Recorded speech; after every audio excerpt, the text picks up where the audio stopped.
Alhamdulillah selesai sudah FF 72 jam semalam. Hari ni dah hari Khamis.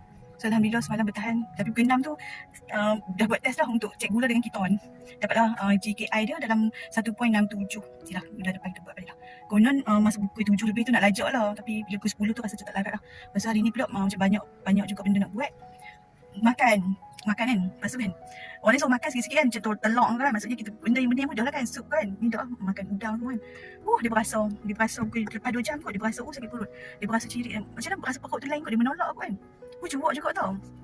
Tapi kat dia orang lain mungkin lah feedback dia macam lain kan. Maksudnya reaksi dia macam lain kan. Jika ni dia tergatal lebih macam makan kan. Sebab tu kita kena start dengan telur dulu kan. Benda-benda yang okey lah. Yang macam kita slow-slow kan. Dah tak makan 3 hari kan.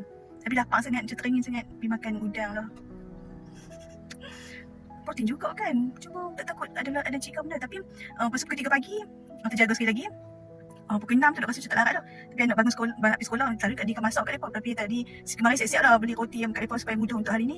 Tak larat lah, Umi tak larat nak masak. Korang makan apa yang ada. Sebab dia orang beli, dia orang faham kan. So Alhamdulillah macam okey. Alhamdulillah okey. Seronok lah. Kalau orang tanya turun berat badan, husband dah tanya turun berat badan kan. Macam tak nampak sangat. Tak nampak lagi.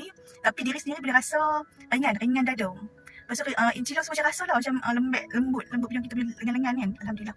So dia kata kita teruskan je lah dengan tabiat kita kan. Maksudnya banyakkan minum minyak kan. Satu. Yang kedua banyakkan dengan protein.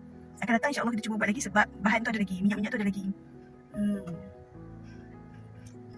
Perasaan diri sendiri dia rasa seronok kan. Rasa ringan badan. Ya Allah tak nampak. Kiranya mampu lah. Alhamdulillah mampu untuk buat 72 jam. Memanglah orang cakap minum minyak saja. Masih makan kan. Minum juga ayak. Masih minum kan. Sebelum lama ni dok anggap kata kena makan. Tapi kali ni kita bertahan tak makan. Mencabar juga. Sangat-sangat mencabar sebab biasa kita akan makan. Saat-saat dia berasa tu kita cepat-cepat minum ayak garam kan. Ambil garam. Lepas tu kalau rasa otak kram kan dia cakap ambil garam siap-siap kan. Magnesium oil kau benda kan. Magnesium oil tak ada. So kita bertahan dengan guna ayak kan. Ayak pasal teh herbal kan. Kalau teh herbal yang jenis rebut lagi okey kan. Kat dia pakai teh je dengan air kosong. Tu pun dah rasa nikmat kot. Sebab ayak ni kan dia tak bagi sangat banyak kan. Macam sekadar kita mau je. Sebab dia nak pembakaran kepada lemak kan. So pencapaian untuk Kak Dila dapat 1.67. Alhamdulillah. Bila buat FF 72 jam ni, dia ada kriteria adalah. Jadi kita nak dapatkan kurang daripada satu value tu kan untuk ke the zone. Tapi Kak Dila cuma dapat dalam deep sajalah 1 ke 3 tu kan.